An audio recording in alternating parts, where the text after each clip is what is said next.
Hi, I'm Leanne and welcome to my kitchen, and today we are making the perfect fall treat, sour cream apple pie bars. Now, it has all the flavor of an apple pie or a sour cream apple pie, but you don't have a pastry crust and it's in bar form, so it's easy to make. So today we are week 3 of Apple Month, and if you've missed the first 2 weeks, you can check them out up here. The first week we did start out with a sour cream apple pie with a pastry crust, so if you're in the mood for a pie, check that one out.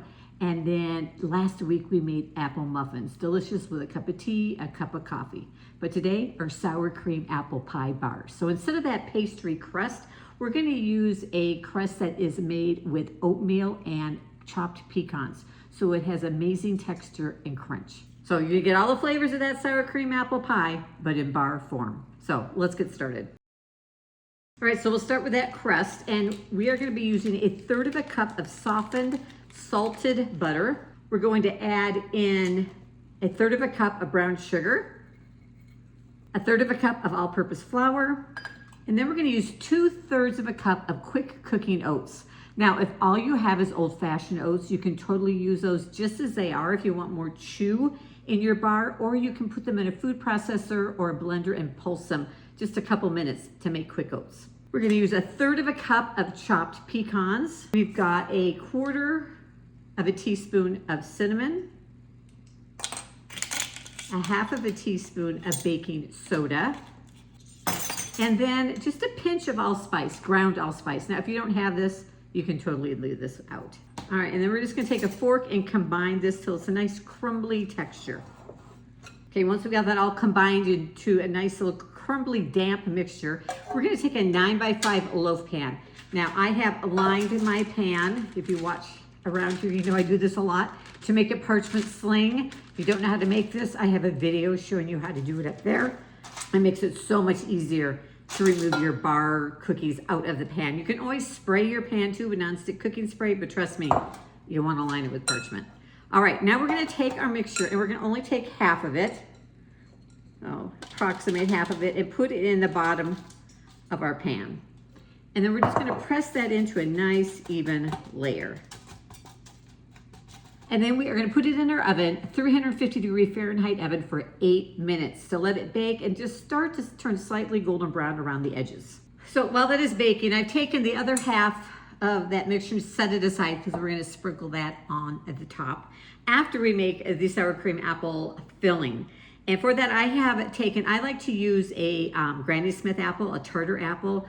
I think it helps offset all the sweetness that's in there.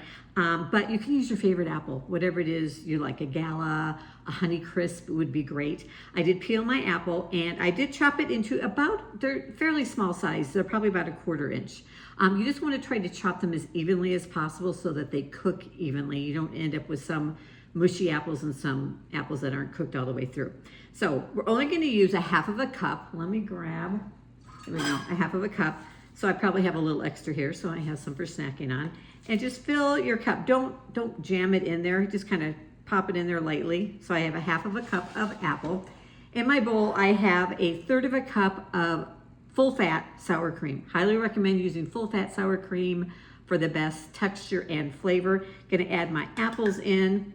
I have got 1/4 cup of granulated sugar.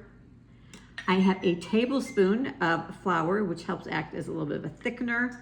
And then 2 tablespoons of beaten egg. If you've watched any of my videos, I use a lot of beaten egg. So 2 tablespoons is about 1/2 of an egg.